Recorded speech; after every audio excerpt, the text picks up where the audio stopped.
Good morning বন্ধুরা, কেমন আছো তোমরা সবাই? আশা করছি খুব ভালো আছো। তোমাদের ভালোবাসায় আমিও অনেক অনেক ভালো আছি। একটু সর্দি কাশি লেগেছে, তো যাই হোক এখানে দেখো মাংস কেটে দিচ্ছে আমার একটা দেওর।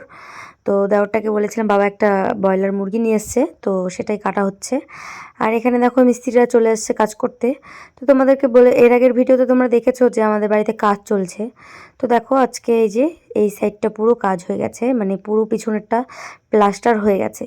আমাদের দীর্ঘদিন ধরে পিছনে প্লাস্টার ছিল না, সেই কারণে ঘরটা না ভিজে ভিজে যেত, আর কেমন রং করা যেত না, মানে রং যে করব রংটা তো নষ্ট হয়ে যাবে, সে কারণে করা হয়নি।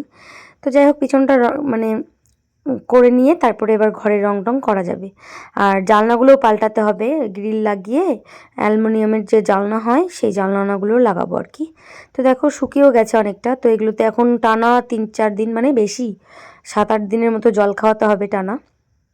তো দেখো পিছনটা বেশ ভালোই লাগছে, আগে একটু কেমন যেন লাগতো, তোমরা তো এর আগে ভিডিওতে দেখেছো কেমন যেন লাগছিল। তো এবার বেশ ভালোই লাগছে, আর নতুন নতুন সব কিছুই ভালো লাগে, সেই কারণে ভালো লাগছে এখন। আর এখানে দেখো আমাদের সন্টু মন্টু দুটো, মানে আমাদের গরুর বাচ্চা, আর এখানে তো মিস্ত্রিরা ওদের কাজ চালাচ্ছে। তো এদেরকে ঠিকা দেওয়া হয়েছিল, এরা এদের ইচ্ছে মতো এসে করে দিয়ে চলে যায়। আর এখানে দেখো সিমেন্টগুলো রাখা হয়েছে, টোটালে আমরা 10 বস্তা সিমেন্ট এনেছি, 1 গাড়ি বালি, আর তোমার কি বলবো ইট এনেছিলাম 150। এই যে দেখো এই জ্বালানটা খুলতে হবে আজকে। তো আজকে খুলবে না কবে খুলবে জানি না, যত সম্ভব আজকেই খুলবে। আজকে তো কাজ শেষ, মানে আজকে লাস্টের দিন। তো এদিকে দেখো তোমার হচ্ছে ইট টিটগুলো মানে গেঁথে নিয়েছে বেশ, আর নিচটা এতটা নোংরা হয়েছে যে কি বলবো, মানে পরিষ্কার করতে দিন শেষ। আর এখানে গ্রিলগুলো রেখেছে। তো এই জানলাটা ইতিমধ্যে ভেঙেও ফেলেছে, মানে মিস্ত্রিরা এসে। দুঃখের বিষয় আমার বোর্ডের এখান থেকে অনেকটা মানে ভেঙে গেছে। তো যাই হোক ওরা ওটা প্লাস্টার করে দেবে বেশ সুন্দর করে, তাই আমি ঘরে যা ছিল মানে তোশক বালিশ লেপ কাঁথা সব বাইরে বের করে রেখেছি, না হলে যে সব নোংরা হয়ে যাবে সিমেন্ট সিমেন্ট। তো এখানে কুচুপু কতগুলো কুকুরের বাচ্চা দেখে বেশ ভালো লাগলো, আর এই আমাকে দেখে শুয়ে পড়লো। আমার না খুব ভালো লাগে ছোটো ছোটো কুকুরের বাচ্চা, বিড়ালের বাচ্চা, গরুর বাচ্চা, বিশেষ করে গরুর বাচ্চা আমি খুব ভালোবাসি, আর হাঁসের বাচ্চা দুর্দান্ত ভালোবাসি। ছাগলের বাচ্চা মুরগির বাচ্চা অতটাও ভালোবাসি না। তো এরা আমাদেরকে দেখে আমি একটু তাড়িয়ে দিচ্ছিলাম আর কি।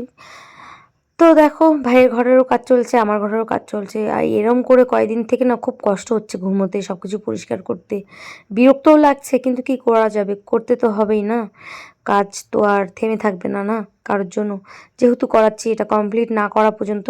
তো যত সময় আজকে হয়ে যাবে, তাই আজকে একটু ওদেরকে মাংস ভাত খাওয়াবো দেখে প্ল্যান করেছি। তো দেখলেই তো তোমরা মাংস কাটা হয়েছে, আর মশলা টশলা মাকে যা যা যাবতীয় ছিল সব করে দিয়েছি।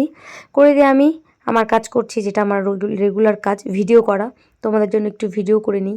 সবসময় না ভিডিও করতে ভালো লাগে না, কখনো মনে হয় কি যে হেই থাক করব না, সেই কারণে ঢিল দেওয়া হয়ে যায়। তো এই ভিডিওগুলো অনেক দিন আগেই করে রেখেছি, 2-3 দিন আগে ছাড়ছি এখন। তো দেখো গ্রিল লাগানোর পরে বেশ সুন্দর লাগছে কিন্তু। আর এই যে বাথরুমের পিছনটা ভাবছিলাম যে করব না, তো এটাও করে নিলাম, সিমেন্ট বালি সবই আছে, সেই কারণে এটাও করে নিলাম।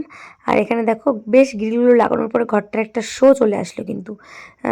গ্রিলের ডিজাইনটাও কিন্তু খুব সুন্দর হয়েছে। আমি প্রথমে দেখে ভাবছিলাম কি হেই কেমন একটা ডিজাইন, কিন্তু খুব সুন্দর লাগছে গ্রিলের ডিজাইনটা, মানে ইউনিক একটা ডিজাইন, এইসব ডিজাইন খুব কম দেখা যায়। তো আজকের মতো ভিডিওটা এখানেই শেষ করছি, টাটা।